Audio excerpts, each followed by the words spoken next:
अब हमारे बीच मंच पर विराजमान महान वक्ता श्री संदीपानंद जी महाराज के मुखारबिंद से अमृत वचन का लाभ करेंगे।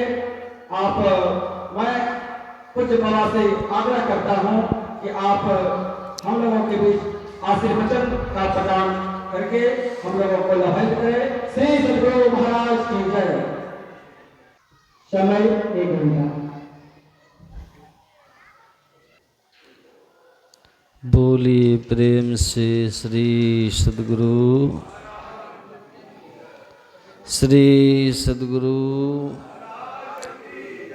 थोड़ा आवाज़ दीजिए माइक ऑपरेटर जी, थोड़ा आवाज़ दीजिए।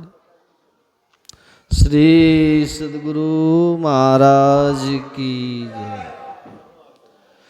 जयकार करने से विकार दूर होते हैं, इसलिए हृदय खोल के श्रद्धा और प्रेम से हम लोग गुरु महाराज की जय ध्वनि करेंगे।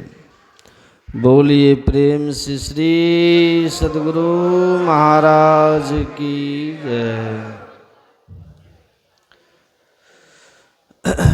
ध्येयं सदा परिभवगुणमभीष्टदोहम् तीर्थास्पदं शिवविरन् चिनुतं शरण्यं भृत्यार्तेऽहं प्रणतपाल भवाब्धिपोतं वन्दे महापुरुषते चरणारविन्दं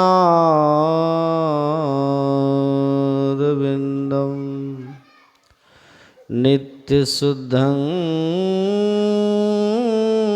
निराभासं निराकारं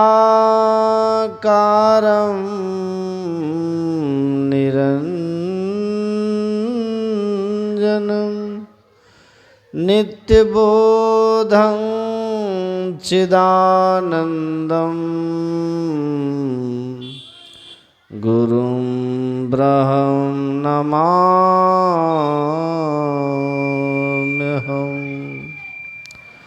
बोलिए प्रेम से श्री सद्गुरु महाराज की जय। श्री सद्गुरु महाराज की जय।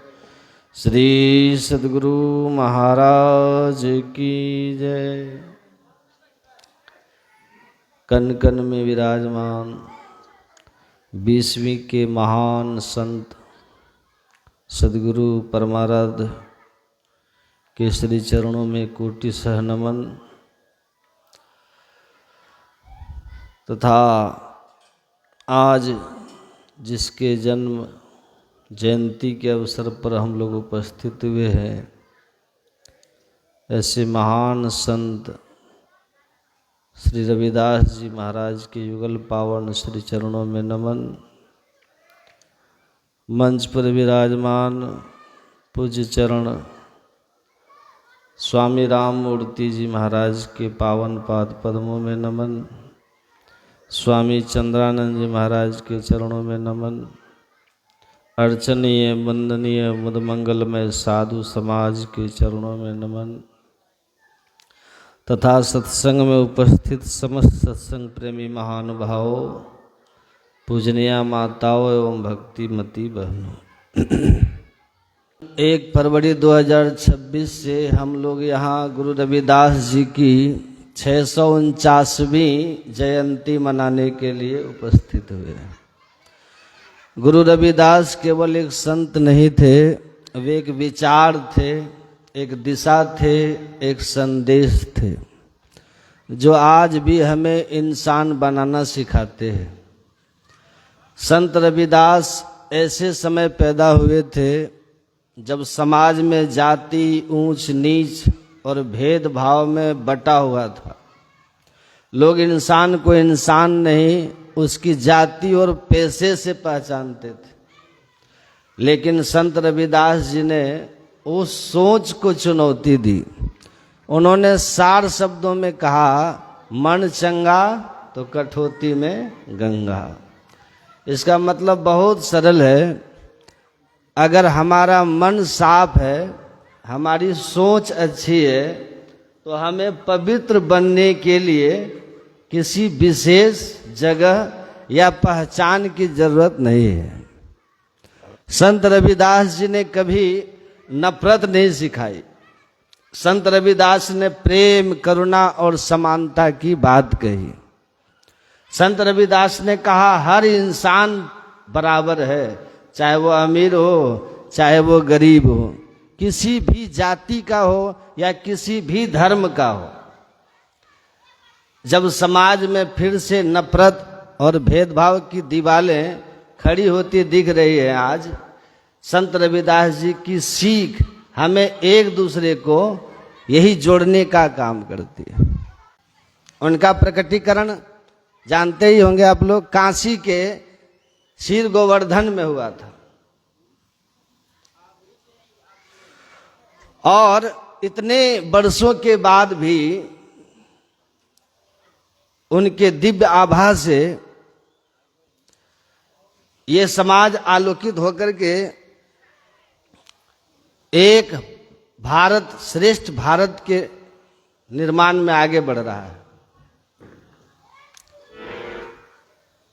जब सद्गुरु रविदास जी महाराज इस धराधाम पर प्रकटीकरण उनका हुआ, भजन गाना रुके ना, तो वो कालखंड गुलामी का कालखंड था। विदेशी आक्रांताओं से देश त्रस्त था। उस समय भी साधना की पवित्रता और साधना को कर्म की साधना के रूप में बदलने का कार्य सद्गुरु रविदास जी महाराज ने किया।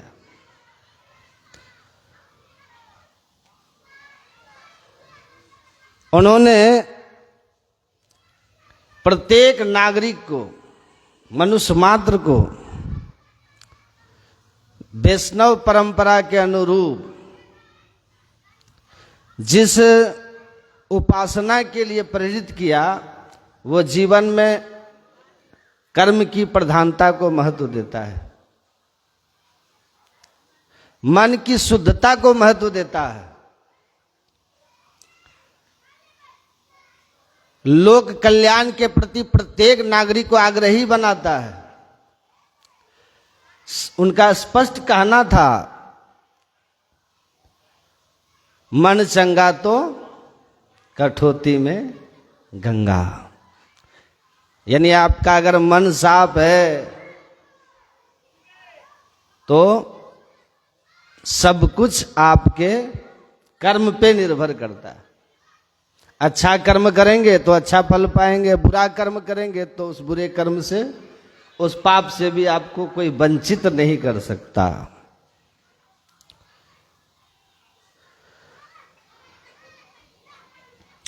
संत रामानंद जो उनके गुरु हुए, उनसे उन्होंने दीक्षा प्राप्त करने के बाद उन्होंने अपने कर्म की साधना के माध्यम से लोक कल्याण का मार्ग प्रशस्त किया। जो लोग आरोप लगाते हैं कि समाज में भेदभाव था, आप याद करिए ना, एक बात बोले, आप जाति से जरूर हरिजन है, पर हरिजन का मतलब तुम हरिजन हो, हरि के साथी हो। संत रविदास जी का जीवन आज के युवाओं के लिए भी है, एक बड़ी प्रेरणादायक है। संत रविदास ने कठिन हालात में भी अपने आत्मसम्मान को नहीं छोड़ा।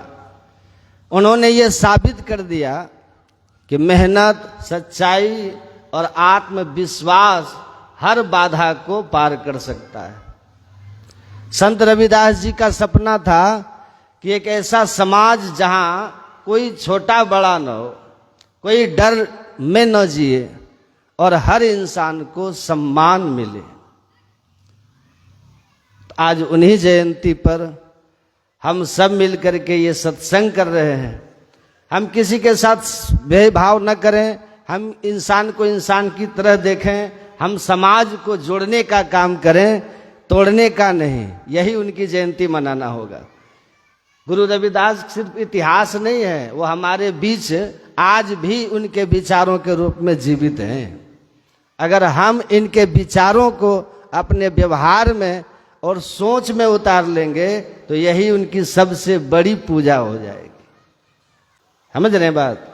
रैदास जी भगवान की भक्ति करते थे। ब्राह्मणों ने आंख दिखाई, ब्राह्मणों ने उनको कि तुम भगवान की भक्ति नहीं कर सकते हो, तुम्हारा आचरण वेद विरुद्ध है। तुम रैदास जी ने कहा वेद तो भगवान के मुख का है। कहा हुआ हम भगवान की सेवा करना चाहते, क्या बुरा करना चाहते। पर ब्राह्मणों ने इतनी विचित्र परीक्षा ली। का एक काम करो, शालिग्राम जी को बीच में रख दो, भगवान को एक तरफ ब्राह्मण बैठ गए, एक तरफ रैदास जी बैठ गए, और कहा कि एक काम करते हैं, ठाकुर जी चलकर जिसकी गोद में बैठ जाएंगे उसी को ठाकुर जी की सेवा करने का अधिकार है। ध्यान से सुनिएगा, बड़ी अच्छी कथा है। अब कैसे छूटे नाम रट लागी। संत रैदास बैठ गए, बीच में ठाकुर जी रख दिए, और दूसरी तरफ ब्राह्मण बैठ गए। ब्राह्मण आंख दिखावे, पूजा बंद करो भगवान की। रैदास जी कहते हम कैसे छोड़ दें। तो रैदास जी ने कहा भगवान किसकी गोद में आएंगे, मंत्र पढ़ो। ब्राह्मणों ने अपने वेद के मंत्र पढ़े, इतने वेद पढ़े, इतने वेद मंत्र पढ़े, भगवान सिंहासन से नहीं उठे। अब रैदास जी की बारी आई, कहा तुम बुलाओ भगवान को। तो संत रैदास ने कोई मंत्र नहीं पढ़ा, रैदास बाबा गाने लगे। अब कैसे छूटे नाम रट लागी, प्रभु जी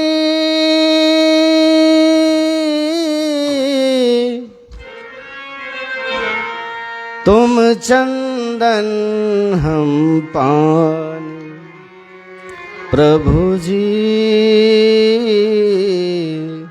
तुम चंदन हम पानी, प्रभु जी तुम चंदन हम पानी,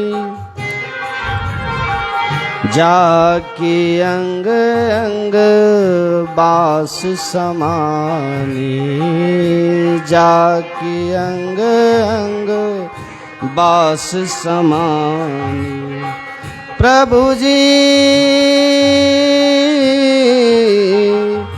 तुम चंदन हम पानी, पानी जाकी अंग अंग बास समानी, जाकी अंग अंग बास समानी, प्रभु जी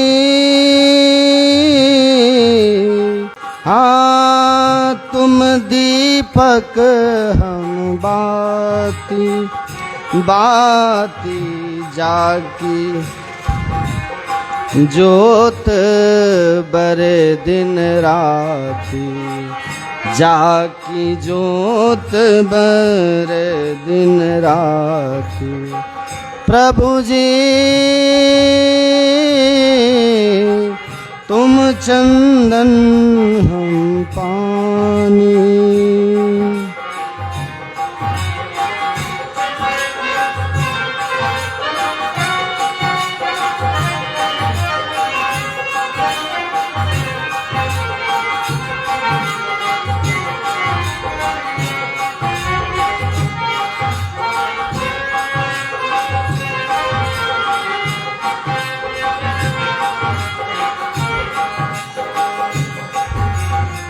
प्रभु जी तुम मोती हम धागा, तुम मोती हम धागा, जैसे सो नहीं मिलत सुहागा, जैसे मिलत सुहागा प्रभु जी, तुम चंदन हम पानी, जाकी अंग अंग बास समानी, जाकी अंग अंग बास समानी प्रभु जी, तुम स्वामी हम दासा, तुम स्वामी हम दासा, ऐसी भक्ति कर रे दासा, ऐसी भक्ति कर रे दासा प्रभु जी, तुम चंदन हम पानी, पानी जाकी अंग अंग बास समानी।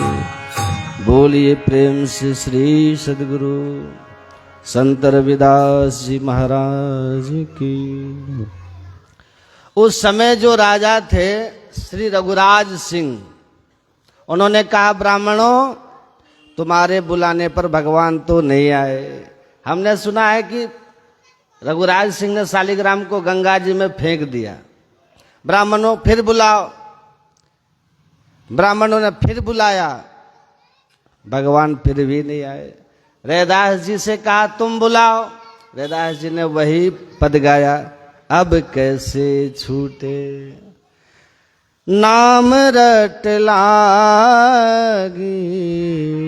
उन्होंने रोने लगा, आंखों से आंसू भराए और देखते देखते गंगा जी से शालिग्राम भगवान प्रकट होकर रैदास जी की गोद में आके बैठ गए। बोलिए श्री सद्गुरु। तो आनंद हो गया।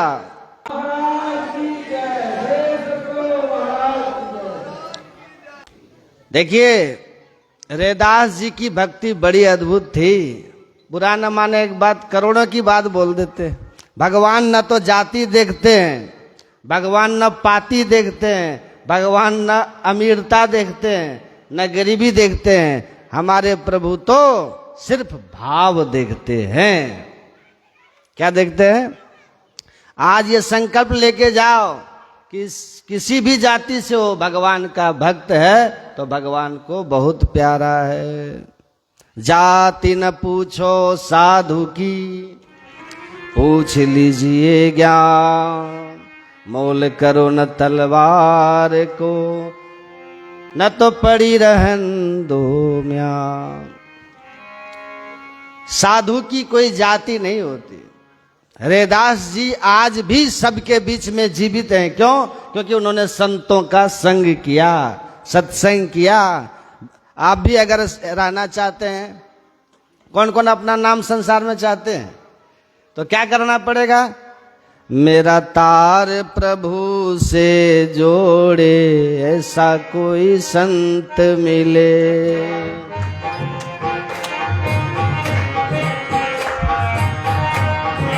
हाँ मेरा तार हरि से जोड़े, ऐसा कोई संत मिले। हाँ ऐसा कोई संत मिले, ऐसा कोई गुरु मिले। हाँ ऐसा कोई संत मिले, ऐसा कोई गुरु मिले।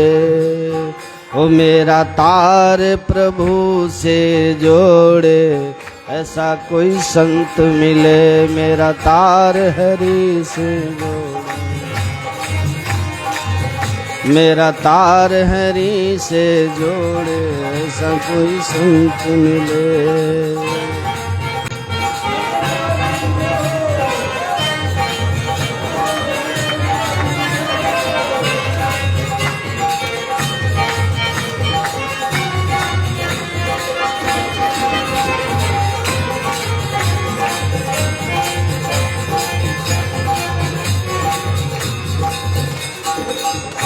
बोलिए श्री सद्गुरु महाराज की जय।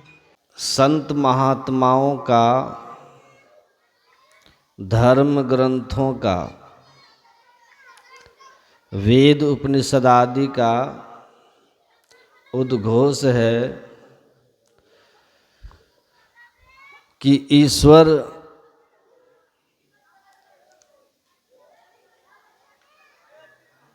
एक अनंत सत्ता है।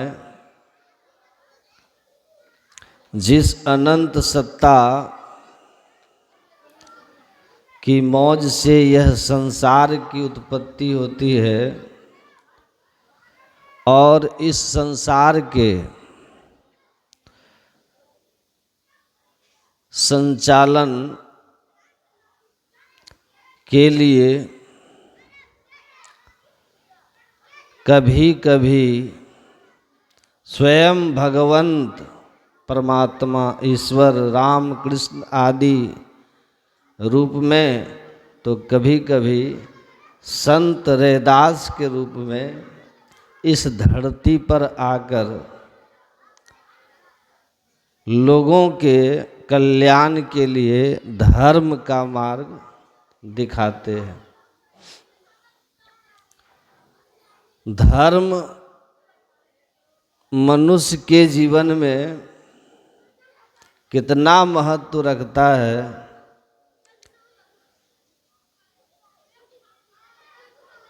आप ऐसे समझिए कि धर्म ही है जो मनुष्य और मनुष्येतर प्राणियों के बीच अंतर तय करता है। हमारी श्रेष्ठता इसीलिए होती है। हम मनुष्य अगर धर्म विहीन है तो फिर हम में और पशु में कोई अंतर नहीं है। लेकिन धर्म का ऐसा गूढ़ अर्थ धर्म ग्रंथों में लिखा है और अलग अलग ढंग से परिभाषित किया गया, लेकिन सबके मूल में एक बात है, यतो अभ्युदय निःश्रेयस सिद्धि स्वधर्म। धर्म उस कर्म को कहते हैं जिस कर्म से जीव का लोक और परलोक दोनों जगह उत्थान होता हो। मतलब संसार भी सुखमय होता हो, संसार भी उत्तम और परलोक भी उत्तम। ईश्वर की सत्ता और जीव की अमरता, यह सभी धर्मों में है जो मूल धर्म है। अब सभी धर्मों का अर्थ आप सामान्य अर्थ में लीजिएगा, बाकी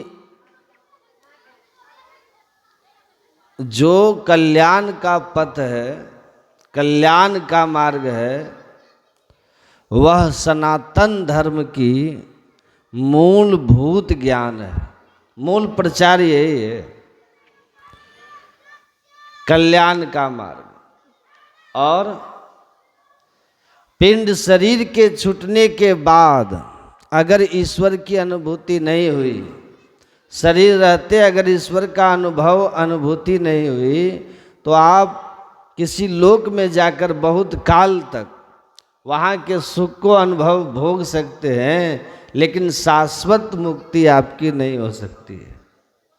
विदेह मुक्ति, शाश्वत मुक्ति, जिसका पूरा का पूरा उपदेश भगवान राम ने हनुमान जी को मुक्तिकोपनिषद में किया है,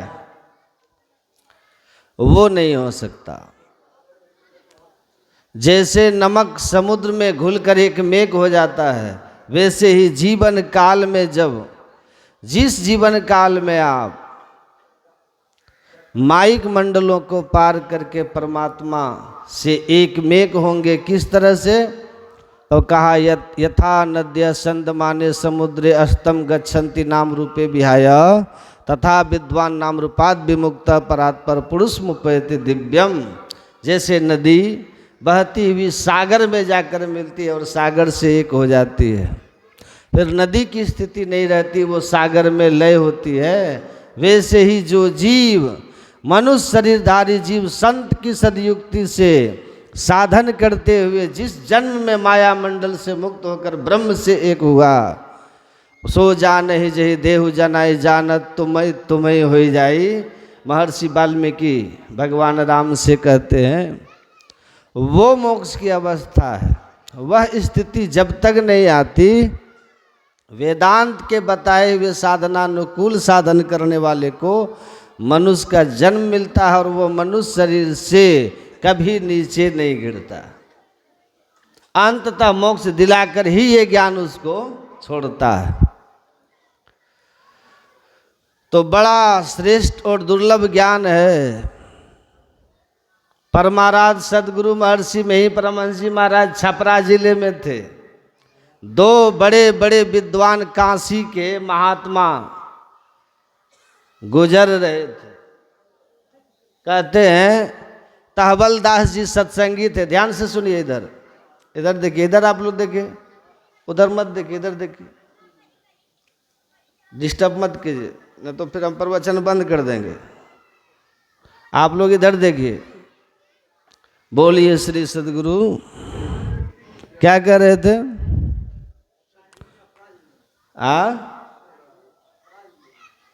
सुन रहे थे आप लोग? मन यहाँ था ही नहीं, सुनिएगा कहाँ से? जहाँ दृष्टि वहाँ मन। तो बड़ा श्रेष्ठ दुर्लभ ज्ञान है। ध्यान से सुनिए। परमाराध सदगुरु महाराज छपरा जिले में थे। दो बड़े बड़े विद्वान काशी के महात्मा गुजर रहे थे। कहते हैं तहबल दास जी सत्संगी थे और उनका जन्म एक दलित डोम परिवार में हुआ था। वो झाड़ू लगा रहे थे। रेलवे की छोटी सी सफाई कर्मचारी की नौकरी थी, लेकिन वो अपने मोहल्ले वाले को सबको चेता करके और सत्संग में जोड़ करके उनका खान पान को पवित्र कर दिया था तहबल दास। और स्मरण रखिएगा आप लोग भी, किसी भी व्यक्ति की उन्नति अगर आप चाहते हैं तो सबसे पहले उसका नैतिक उत्थान कीजिए, उसको सदाचारी बनाइए।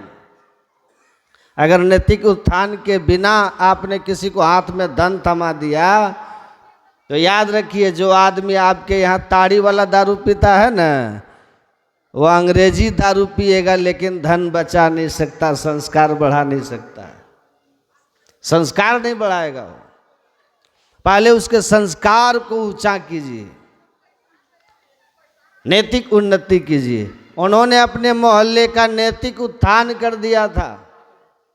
जहाँ समाज के लोग वेतन मिलते ही शराब पीते रहते थे और कर्ज में डूबे रहते थे, सबको सुधार करके इतना उनका मोहल्ला पावन पवित्र था कि वेदांती लोगों को ये भ्रम हो गया कि किसी ऊंची जाति के मोहल्ले से गुजर रहे और आपस में करें कितना साफ सुथरा मोहल्ला है। लगता है जब तहबल दास जी ने कहा आप लोग कहाँ से आए? कहा हम लोग काशी से आए हैं। कहा कुछ हमको भी धर्म उपदेश सुनाइए। तो उन महात्माओं ने कहा कि आप समझेंगे इस गुण ज्ञान को। काशी के थे, वेदांत को, ईश्वर संबंधी ब्रह्म संबंधी गुण ज्ञान को आप समझ पाओगे? तो तहबल दास जी ने कहा आप झाड़ू देख करके ऐसा समझ बोल रहे हैं। वो समझ गए थे कि दलित है, डोम है। क्या आप समझ पाइएगा? तहबल दास जी कहते हैं अगर आप ठीक से समझाइएगा तो जरूर समझ जाएंगे। आप समझाइएगा तो समझ जाएंगे। महाराज आप समझाएंगे ही नहीं तो हम कब समझेंगे, कैसे समझेंगे? कोशिश तो कीजिए। तब गुरु महाराज जी कहते थे कि जितने मनुष्य तनधारी हैं प्रभु भक्ति कर सकते हैं सभी। ईश्वर भक्ति के लिए सभी मनुष्य अधिकारी हैं। विप्र भंगी अपड़ पड़ुआ करो तरिहो निसंग हो। दावा करके गुरु महाराज कहते थे कि बताओ कि माता सबरी की कौन सी ऊंची जाति थी और ये रविदास जी कौन से विद्यालय में पढ़े थे कि कबीर जी कौन से स्कूल में गए थे, लेकिन इन लोगों ने आत्मोन्नति के शिखर को छुआ था कि नहीं छुआ था। आप पढ़ेंगे और भी भगवान श्री कृष्ण कहते हैं माम ही पार्थ विपाश्रित्य हेति स्यो पाप यो नयः। भगवान कहते हैं यदि कोई अतिशय पापी हो, यदि कोई पाप योनि ही क्यों न हो, यदि उसमें भी जन्मा हुआ कोई व्यक्ति हो और वो भी ध्यान करे भक्ति करे मेरा आश्रय ले, तो भगवान कहते क्षिप्रम भवति धर्मात्मा शाश्वत शांति निगच्छति। वो शीघ्र धर्मात्मा बन जाता है और अटल शांति ध्रुव शांति को वो पाता है। पर इसके करने का हक सबों को है। अब फिर आकर के भगवान कहते हैं ये सब कोई कर सकते हैं। हमारे गुरु महाराज जी देखिए क्या कहते हैं, लेकिन संत महात्मा देखिए क्या कहते हैं। जैसे भगवान ने पहले ये कह करके फिर ये कहा ये सब कोई कर सकते हैं, स्त्री भी कर सकती हैं, शूद्र भी कर सकते हैं, वैश्य भी कर सकते हैं, सब कोई कर सकते हैं। जब स्त्री कर सकती है, वैश्य कर सकते हैं, शूद्र कर सकते हैं, तो फिर भगवान कहते हैं कि पुनर्ब्रह्मण पुण्य भक्ता राजर्षियों तथा। फिर जो राजर्षि है जो ब्राह्मण है उनके लिए तो और अति उत्तम है ये, उनको तो और ठीक से करना चाहिए, ऐसा भगवान कहते हैं। और संत गुरु नानक देव कहते हैं चहु वर्णा को दे उपदेश, 30 पुरुष को सदा आदेश। ये ध्यान करने का अधिकार चारों वर्णों के लोगों को है। ये शूद्र भी कर सकते हैं, वैश्य भी कर सकते, क्षत्रिय भी कर सकते, ब्राह्मण भी कर सकते, सब कर सकते। और इससे और नीचे उतर गए हमारे गुरु महाराज, और नीचे आप पढ़ेंगे पदावली में हमारे गुरु महाराज कहते हैं तड़ते गए जो अस किए सब, सब मतलब सब, सभी, अब कुछ बचा उसमें। तड़ते गए जो अस किए सब राय राजा रंक हो। यदि कोई राय है, राजा है, रंग कहते हैं गरीब को, यदि कोई गरीब व्यक्ति है वो भी करे तो वो भी तर जाएगा। तड़ते गए जो अस किए सब राय राजा रंक हो। अब आगे देखिए क्या गुरु महाराज कहते हैं विप्र अभंगी अपड़ पड़ुआ करो तरिहो न संक हो। विप्र का अर्थ होता है ब्राह्मण, अभंगी कहते हैं डोम को। यदि कोई डोम करे तो डोम का भी कल्याण है, डोम का भी उद्धार है। अविप्र कहते हैं ब्राह्मण को, ब्राह्मण करे तो ब्राह्मण का भी कल्याण है। इसके करने के अधिकारी सब हैं, लेकिन ऋषि क्या कहते हैं, जो सबसे पहला शब्द का प्रयोग करते हैं ऋषि, वो कहते हैं विद्वान। इसको करने के लिए पहले विद्वान बनना पड़ेगा। अब क्या ये माता सबरी विद्वान थी क्या? माता सबरी विद्वान थी? माता सबरी तो उसने वरदान लिया है किसी संत से कि आप ऐसी कृपा कर दीजिए भगवान कि मैं इतनी कृपा हो जाऊं कि मैं किसी के देखने योग्य तक न रहूं। अब इससे बड़ी बात क्या हो सकती है?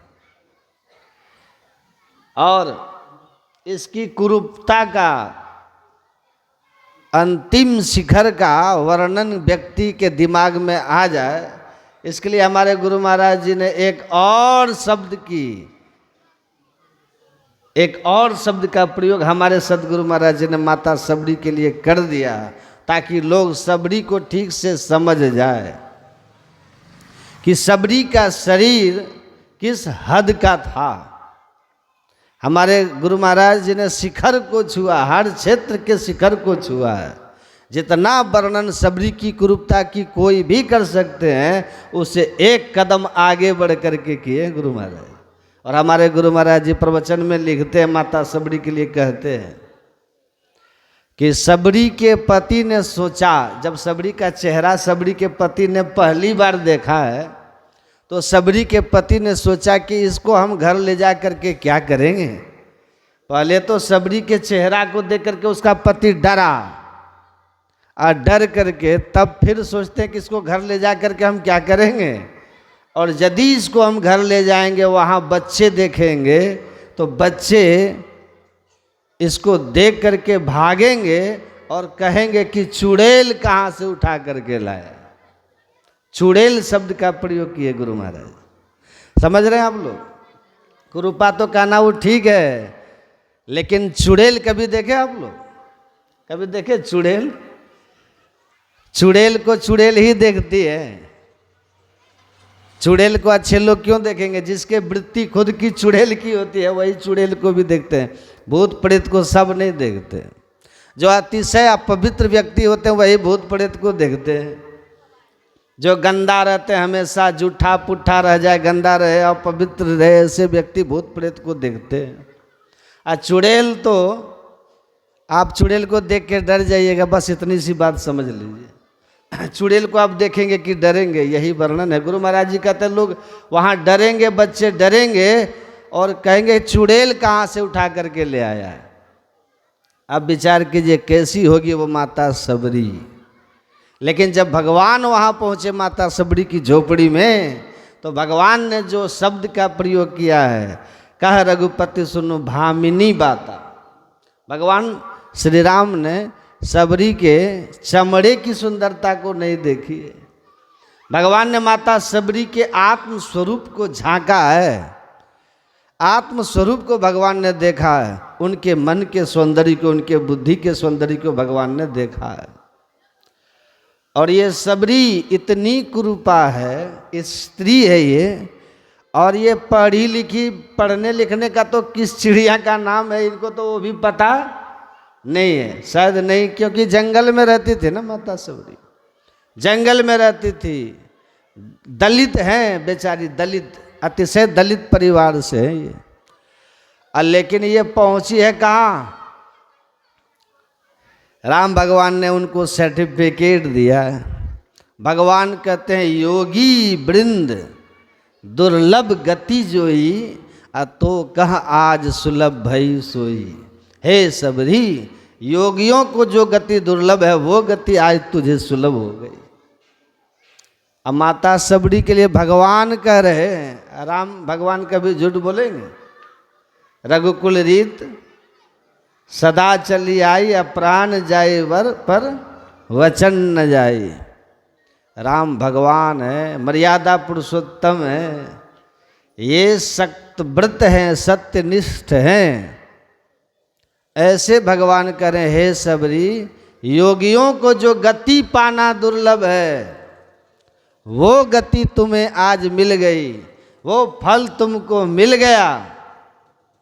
इसका मतलब क्या हुआ? माता सबरी ने योग किया तभी तो मिला, भक्ति की तभी तो, भक्ति की है तभी तो मिला। अच्छा, भक्ति में माता सब भक्ति की है।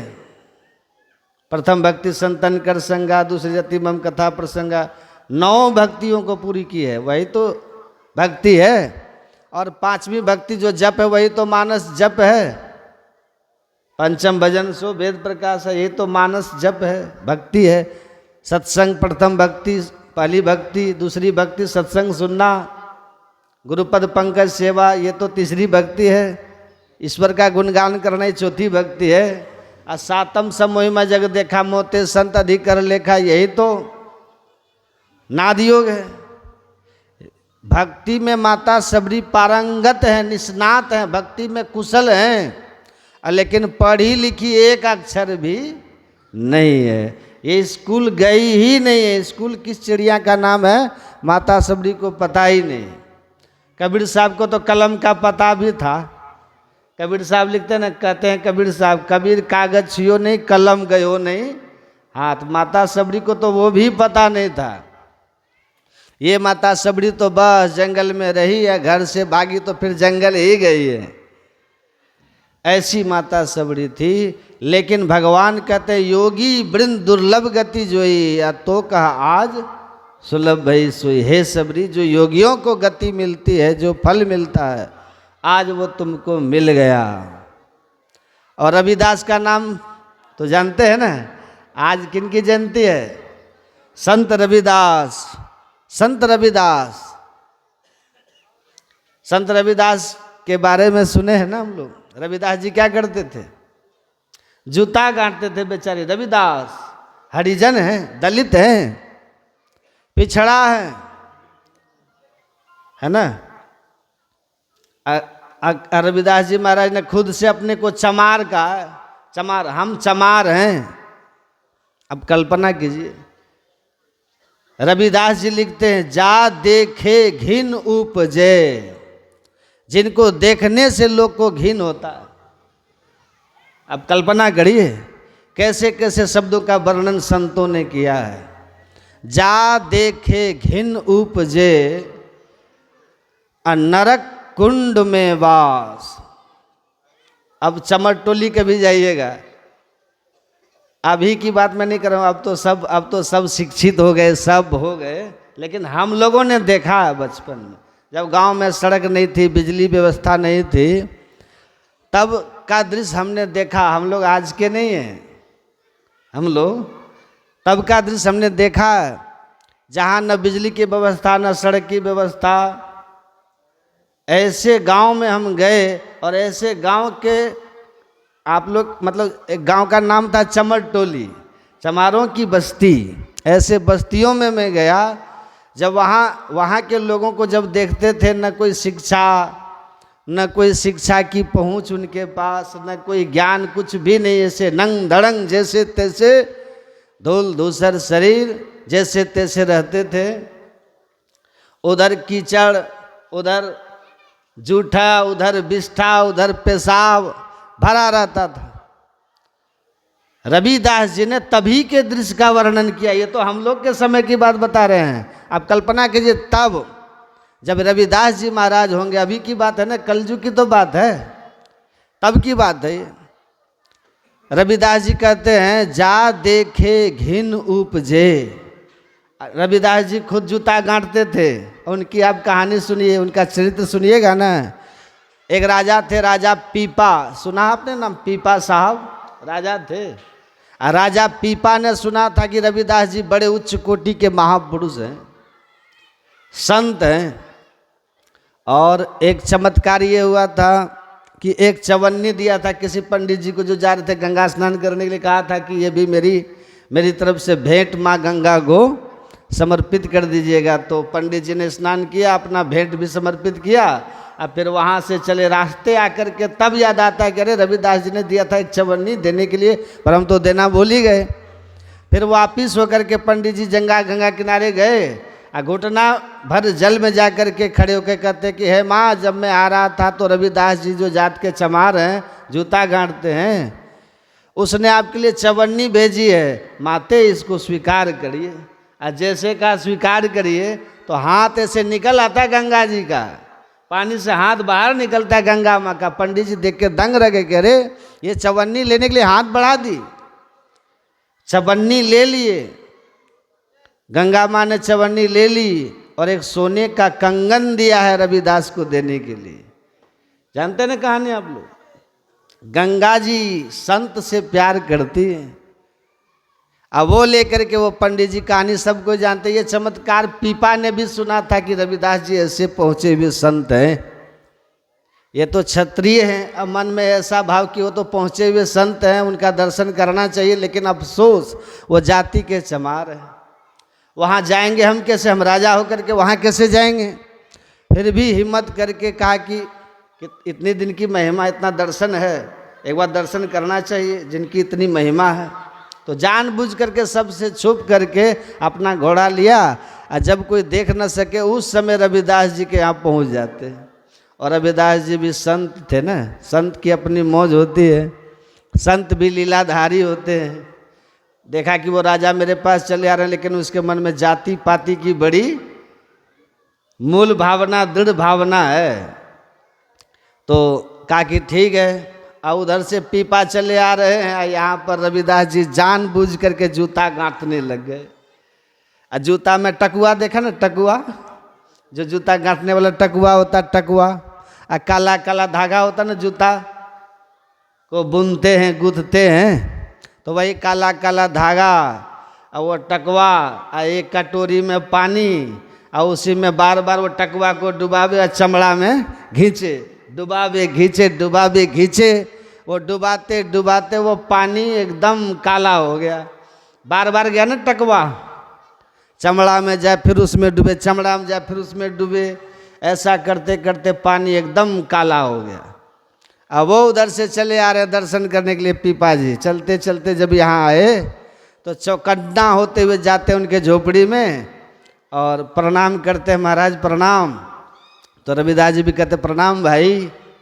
कहा तो पहचाने मुझे? कहा कौन है आप? वो तो पहचान रहे, जो परमात्मा को पहचान रहे वो पीपा को नहीं पहचानेंगे। जो ईश्वर को पहचान लेते हैं वो तो कीड़ी मकोड़ी सबको पहचान लेते हैं। कहा हाँ कौन है आप? कहा कि मेरा ही नाम पीपा है, मैं सम्राट हूँ, राजा हूँ। कहा धन्यवाद आप पधारे। और वही जो पानी था ना, वही काला काला पानी, देखिए रविदास जी लिखते हैं जा देखे घिन उपजे, जिनको देखने से घिन वही पानी लिए। अब पानी लेके कहते लो राजन प्रसाद ले लो थोड़ा सा, अब यहाँ आए हो मेरे पास आए हो तो कुछ प्रसाद तो ले लो।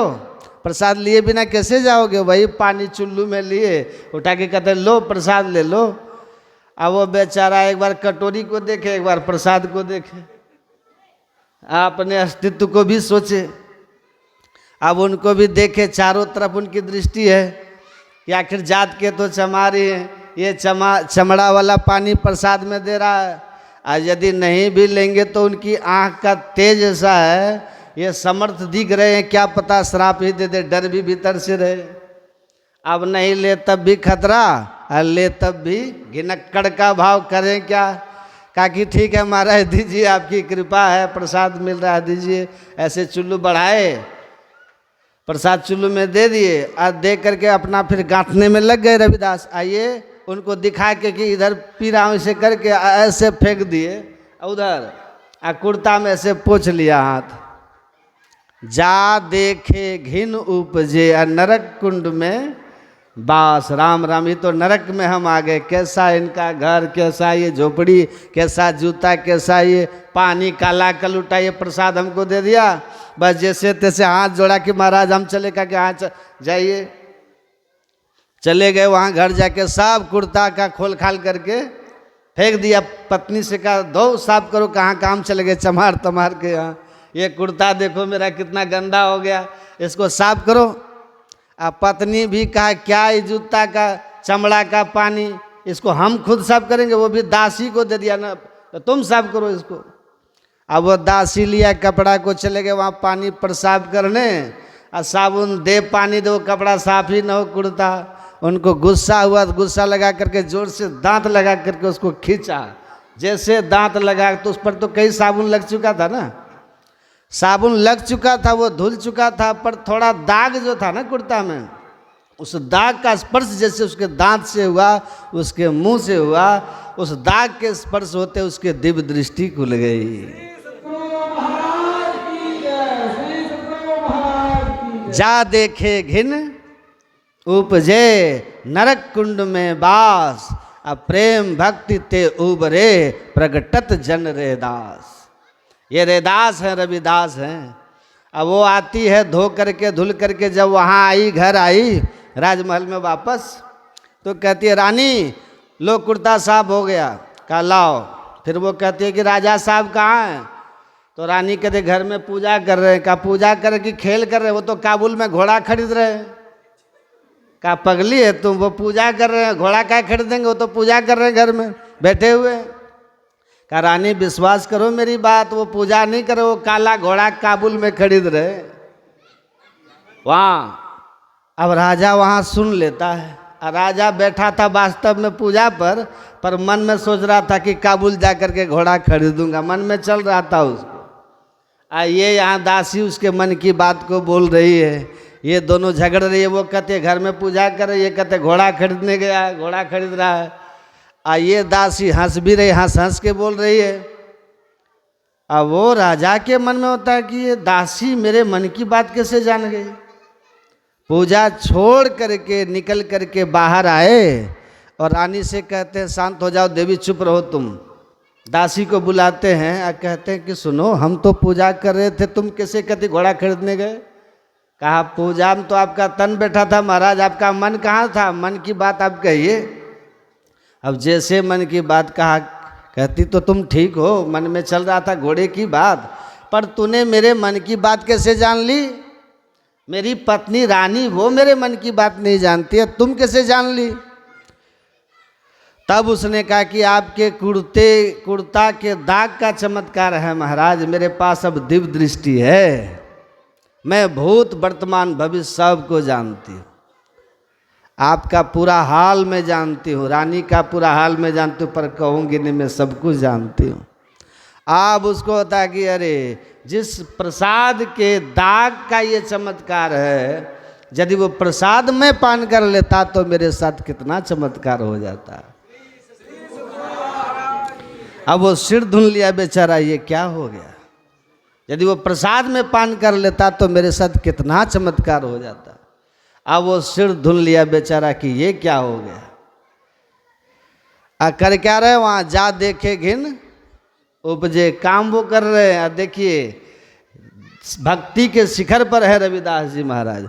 फिर ये घोड़ा लिए दौड़े भागे रविदास के पास, जाके चरणों में गिर गए, लौट गए, महाराज कृपा कीजिए, मुझसे भूल हो गई, अपराध हो गया, प्रसाद का मैंने तिरस्कार कर दिया था। तब रविदास जी कहते राजन मौका चूक गए हो तुम, अब नहीं होगा। हाँ अब मैं तुमको युक्ति बता देता हूँ, योग की युक्ति बताता हूँ, ये साधना करो हो जाएगा। तो फिर अब वो उन्हीं से दीक्षा लिए। हैं कौन, क्षत्रिय हैं, राजा हैं, दीक्षा किन से ले रहे हैं, संत रविदास से। जाति न पूछिए साधु का, पूछ लीजिए ज्ञान, मोल करो तलवार की पड़ा रहन दो म्यान। मोल करिए तलवार की पड़ा रहन दीजिए म्यान। वो दीक्षा लिया और बन गया। पढ़े लिखे तो नहीं थे रविदास जी महाराज, पढ़े लिखे नहीं, माता सबड़ी पढ़े लिखी नहीं है। अब माता सबड़ी भी कथा करती थी, पढ़िए भगवान को कथा सुनाई, कही कथा, सबड़ी के लिए लिखा हुआ है ना, कही कथा सकल बिलो की हरि मुख, हृदय पद पंकज धरे, तजी जोग पावक दे हरि पद लीन भई जहाँ नहीं फिरे। ये माता सबरी है। कबीर साहब भी ऐसे ही है। संत कबीर साहब भी भक्ति के शिखर पर पहुँचे हुए, सहज में ध्यान से पावे, असुरत का खेल जय। एक गुरु की दीक्षा को समझ के पचा लेते हैं और अभ्यास में लग जाते हैं, कल्याण हो जाता है। तो जो भी मनुष्य अगर अपने खान पान को ठीक रख के सदाचार का जीवन है जी रहा, तो संत सदगुरु की बताई सदयुक्ति से साधन करके ईश्वर को अनुभूत कर सकता है, परमात्मा को पा सकता है, संत रविदास की तरह। और ये ज्ञान इतना आवश्यक है जन जन में पहुंचाना कि इसके बिना तो हम मनुष्य ही नहीं बन पाते, हम मानव ही नहीं हो पाते। तो आप सुविधा युक्त हो जाने मात्र से मनुष्य नहीं हो जाते। बड़े घराने के कुत्ते भी बड़े सुविधाओं में रहते हैं। जितनी सुविधा में एक गांव का गरीब आदमी नहीं रहता है, सोच भी नहीं सकता है, सोच भी नहीं सकता है। इतनी व्यवस्था में अरबपतियों के कुत्ते रहते हैं, तो क्या वो कुत्ता मनुष्य होने का दावा कर सकता है कि हम सुविधा युक्त हैं? नहीं कर सकते। उसको क्या धर्म की शिक्षा दी जा सकती है? उसको ईश्वर की बात सुनाई जा सकती है? तो आप जहां आप हैं सौभाग्य है आपका। गुरु महाराज जी कहते थे कि दूसरे मुल्कों में रहकर जब लोग पुण्य कर्म से जुड़ जाते हैं तो ईश्वर की कृपा से अध्यात्म का श्रेष्ठ ज्ञान पाने के लिए भारत भूमि में जन्म होता है। यहाँ भारत भूमि में जन्म होता है। देश की रक्षा जितनी जरूरी है उतनी जरूरी धर्म की रक्षा है। संत धर्म की रक्षा के लिए पधारते हैं, अवतार होता है। लोगों को ये बताने आते हैं, जगाने आते हैं और समझाने आते हैं। स्वधर्मे निधनम श्रेयो पर धर्म भयावह। उनको जगाते हैं, उनको ये बताते हैं कि गुरु गोविंद सिंह का पूरा वंश देखिए मिटा दिया गया, लेकिन गुरु गोविंद सिंह जी ने खुद को भी शहीद कर दिया, पर कभी अपने चेहरे पर ऊप तक नहीं आने दी, नो अफसोस होने दिया। और शहीद होते हुए बेटों को देख करके उन्होंने कहा शाबाश बेटा, जिस लिए तुम्हारा जन्म हुआ सार्थक कर दिया, सार्थक कर दिया। यही तो तुम्हारा जीवन था, धर्म के पद पर चलना। अधर्म के पद पर चलते हुए अगर जान भी देना पड़े तो पीछे मुड़ करके एक क्षण मत सोचना। यही तो तुम्हारी महिमा है। तो वो स्थिति कब आती है, कैसे आती है, वो अवस्था कैसे आती है?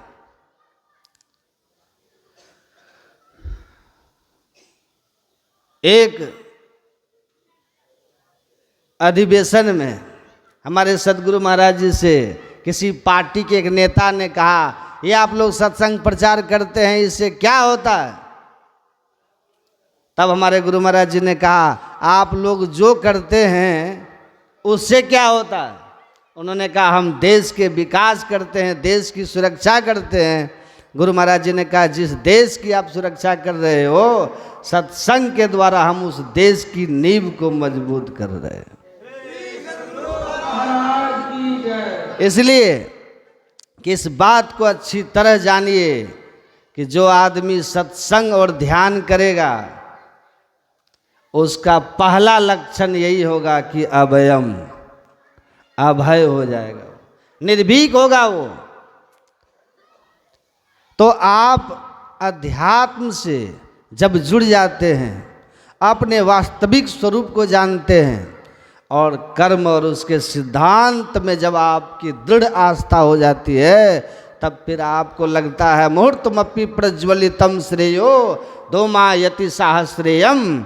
एक मुहूर्त आकाश में, रात्रि में एक मुहूर्त आकाश में बिजली बन करके चमक करके मिट जाना, किसी भटके हुए को राह दिखाकर हजारों वर्ष तक धुआं की तरफ फैले रहने से महाभारत में लिखा है श्रेष्ठ जीवन है, श्रेष्ठ जीवन है।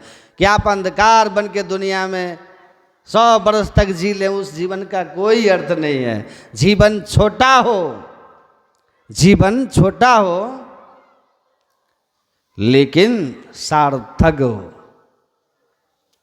छोटा हो सार्थक हो। जीने के लिए तो कछुआ भी सुनते हैं 1000 वर्ष तक अजगर और 300 वर्ष तक से 700 वर्ष तक कछुआ जीता है। 300 से 700 तो लंबी आयु कछुआ और अजगर का हो तो किस अर्थ का हो?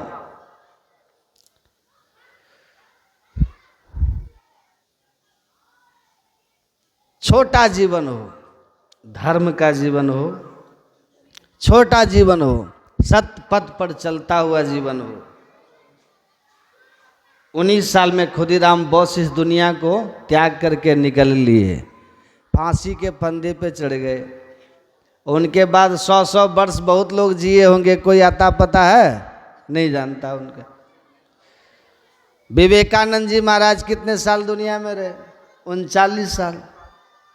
39 साल की जिंदगी थी, पूरा दुनिया को हिला के रख दी। अपने धर्म का डंका पूरी दुनिया में बजा के चले गए। तो जीवन का मर्म क्या है? धर्ममय जीवन हो, सतपथ का जीवन हो। इसलिए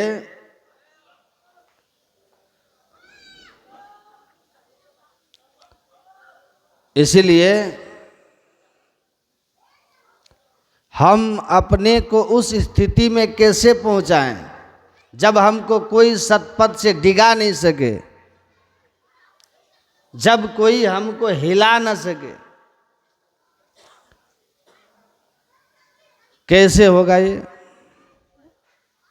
छोटा सा प्रलोभन। आप देखिएगा, आप बहुत सिद्धांत वाले लोग रहते हैं ना, आप लोग सब मान लीजिए कि किसी आदमी ने कहा कि जाइए उस कमरे में 5 किलो भार का वजन का लोहे का 2 मूर्तियां हैं, लोहे की 5-5 केजी वजन की 2 मूर्तियां हैं कमरे में, एक राम भगवान की है, दूसरा रावण की है। तो आप बताइए, एक मूर्ति उठा करके ले जाएं अपने घर, तो स्वाभाविक रूप से आप किसको लीजिएगा? भगवान राम की या रावण की? भगवान राम की, क्योंकि राम मर्यादा पुरुषोत्तम है भाई, है ना, अवतार, धर्म की रक्षा, पापी का संहार, पूज्य हैं, राम को लेंगे, स्वाभाविक है ना, रावण को आप नहीं लेंगे। लेकिन उसी कमरे में आपको फिर कहा जाए कि जाइए, एक भगवान राम की मूर्ति है लोहे की 5 किलो वजन की, और दूसरा रावण की मूर्ति है 5 किलो वजन की सोने की। रावण की मूर्ति सोने की है, जाइए आप एक उठा लीजिए। अब बताइए आप अब किसको उठाइएगा? अब सारा सिद्धांत हवा में उड़ जाएगा। तब भगवान राम की मूर्ति की ओर आप देखेंगे भी नहीं। क्यों? तब वहाँ सोना दिखाई देने लगेगा। रावण में सोना और राम में लोहा दिखेगा, है ना, है? अब आप सोच लीजिए, गुरु तेग बहादुर में ऐसी क्या चीज थी कि कहा कि एक तरफ गर्दन, एक तरफ तलवार है और एक तरफ इस्लाम है, दोनों में से एक को कबूल कर लो। उन्होंने गर्दन झुका के कहा तलवार कबूल कर लिया। हम अपनी जान के लिए क्या क्या नहीं कर देते हैं। इतना प्यारा मनुष्य का जान होता है, जीवन होता है। अपने जीवन की रक्षा के लिए दूसरे की जान लोग ले लेते हैं।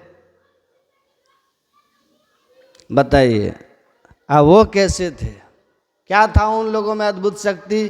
कहाँ से वो आई थी शक्ति जिसने गर्दन झुका दिया और कहा काट दो गर्दन, धर्म से समझौता नहीं करेंगे।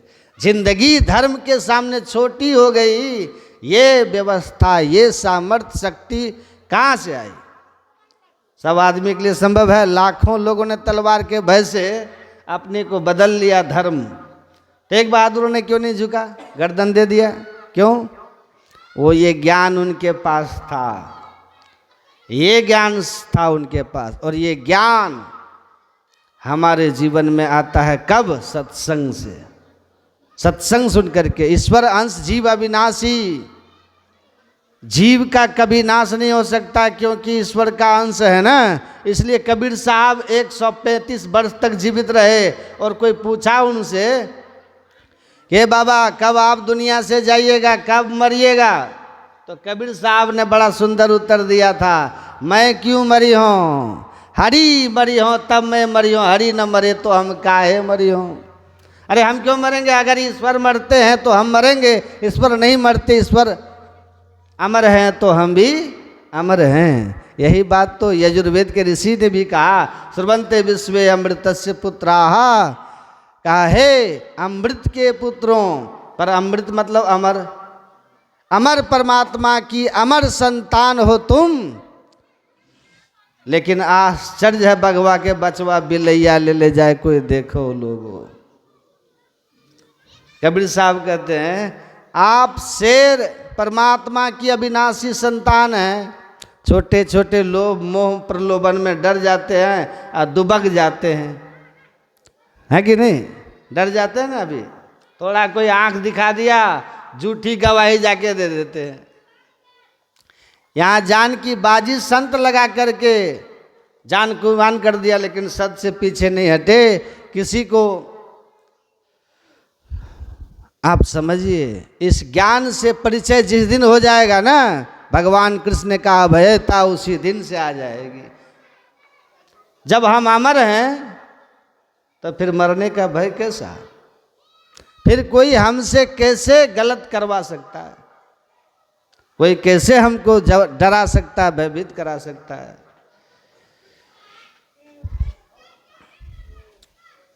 तो हम अनुभव नहीं किए हैं अभी तक, अध्यात्म ज्ञान को हम नहीं जानते, धर्म विज्ञान को ठीक से हम नहीं समझते हैं, तो कहते हैं इसको समझिए। लेकिन आपके शरीर के अंदर में ही इस ईश्वर ने ऐसा स्थान बना दिया है जहां आप पहुंच गए तो आप इन विकारों से मुक्त हो जाइएगा। आपको ये विकार छू नहीं सकेंगे, और उनको संत कहते हैं। गोस्वामी तुलसीदास जी महाराज ने लिखा है कि संत कैसे होते हैं? सट विकार जित अनग अकामा अचल अकिंचन सुचि सुख धामा। सट विकार जित मतलब काम क्रोध लोभ मोह मद मात्सर्य, ये जो हमारे अंदर के मायाकृत दोष हैं वो संत को नहीं छू सकते हैं, वो नहीं छू सकते हैं। आपने बहुत सारी कथाएं संतों की सुनी होंगी। दक्षिण भारत में एक संत थे, आपने सुना होगा, महाराष्ट्र के संत नामदेव जी महाराज स्नान करके नर्मदा से लौट रहे थे। पठान छठ के ऊपर से उनके रास्ते पर उसका घर था, कुल्ला फेंक दिया मुंह से। पुनः नहाने वो चले गए, फिर नहा करके लौटे, फिर कुल्ला मुंह से फेंक दिया। मुंह से पानी लेकर के देह पे फेंक देता था नामदेव जी को। अब वो नामदेव जी चुपचाप नहा करके आते थे। 108 बार नहाए उस दिन। अब वो 108 बार कुल्ला फेंकने के बाद कहा, महाराज हम आपका जांच कर रहे थे, माफ कर दीजिए, पाप हो गया हमसे। उन्होंने कहा संत नामदेव ने कि तुमको हम दंड नहीं देंगे, न तुम पर क्रोधित करेंगे। तुम्हारे कृपा से हम आज नर्मदा माता में 108 बार नहाने का सौभाग्य पाए। सोचिए। लेकिन जब जरूरत पड़ी तब एक संत हुए वहां पर, शिवाजी के गुरु समर्थ रामदास, जिन्होंने समर्थ रामदास को कहा, समर्थ रामदास ने शिवाजी को धर्म की शिक्षा दी, धर्म के लिए लड़ने और लड़ाने की बात भी कही। सब समय की बात है, परिस्थितियों के अनुसार उन्होंने किया, लेकिन अपने अंदर में होश को नहीं, कभी क्रोध में नहीं आकर के, कर्तव्य बोध में आकर के संतों ने किया। हम लोग की तरह क्रोध में अबोध होके कुछ भी उल्टा सीधा करके पछताने वाला नहीं। पूरे होशो हवास में धर्म के मर्म को संत समझ के, जो एक व्यक्ति का कर्तव्य जिस समय जो कहता करने के लिए, वो कर्तव्य का निर्वाह किया। झुकने वाले क्रोध, काम क्रोध लोभ के आवेग में आकर के नहीं किया। संत ऐसे होते हैं। ऐसे ही संत रविदास जी महाराज की पावन जयंती के अवसर पर उनके लिए मैं क्या कह सकता हूँ, इतना ही कह करके मैं उनके चरणों में पुष्पांजलि अर्पित करता हूँ। और हमारे बीच पूज्य बाबा हैं, उनसे विशेष रूप से सुनिए। बोलिए श्री सद्गुरु महाराज की।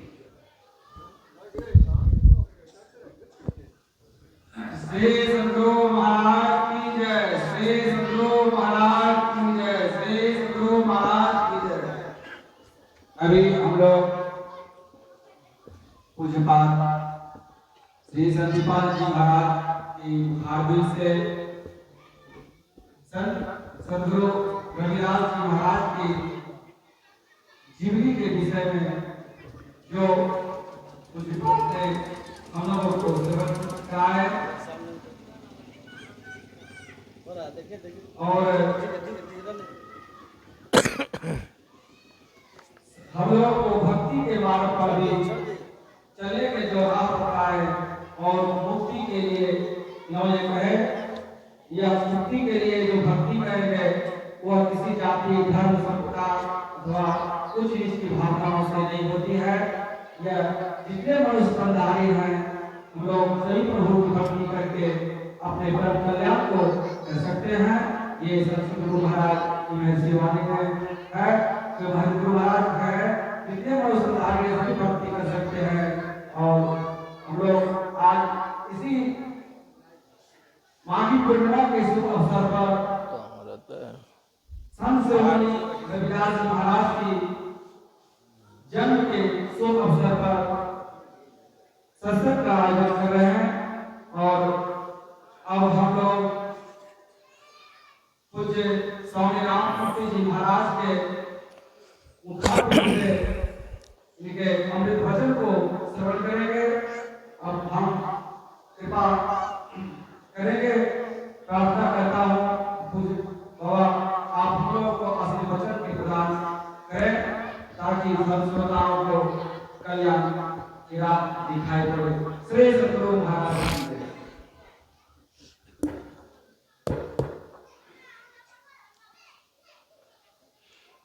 थोड़ा सा प्रकाश दीजिए।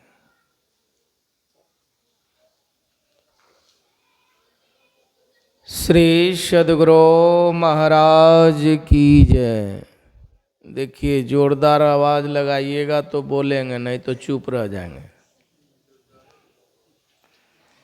श्री सद्गुरु महाराज की जय। श्री सद्गुरु महाराज की जय। नमो नमो सतगुरु नमो जासम को न आन परम पुरुष होते अधिक गावे संत सुजान। मंच पर विराजमान परम श्रद्धे आदरणीय स्वामी संदीपानंद जी महाराज, स्वामी चंद्रानंद जी महाराज, इस संत सद्गुरु रविदास जी महाराज की जयंती के समारोह पर आप लोग तमाम धर्म प्रेमी सज्जनों, सत्संग प्रेमी सदात्माओं, माताओं एवं धर्मशीला बहनों, देखिए पहले रविदास जी महाराज का नाम रविदास ही था। क्यों? माघ पूर्णिमा रविवार के दिन उसका इस संसार में प्रादुर्भाव हुआ था। और संजोग देखिए कि आज भी माघ पूर्णिमा है और रविवार भी है। देखिए इतिहास जो बताया मैं बताया, और आप लोगों को पता है कि रविदास जी महाराज को इस धरती पर आने से 600 वर्ष करीब हो गया। संत कबीर साहब के समानकालीन के ये संत थे। सद्गुरु महाराज ने कहा कि ये सब विभूति अगर हमारे देश में नहीं होता, रविदास जी महाराज, रामानंद स्वामी, कबीर साहब, तो हम लोगों का सनातन धन मिटिया मेट मिल जाता। आज कोई नामो निशान कहने वाला नहीं होता। हम सुना रहे थे ना संदीपानंद जी महाराज ने कि तरवाल के नोक पर बहुतों ने जो है धर्म को बदला दिया। उस समय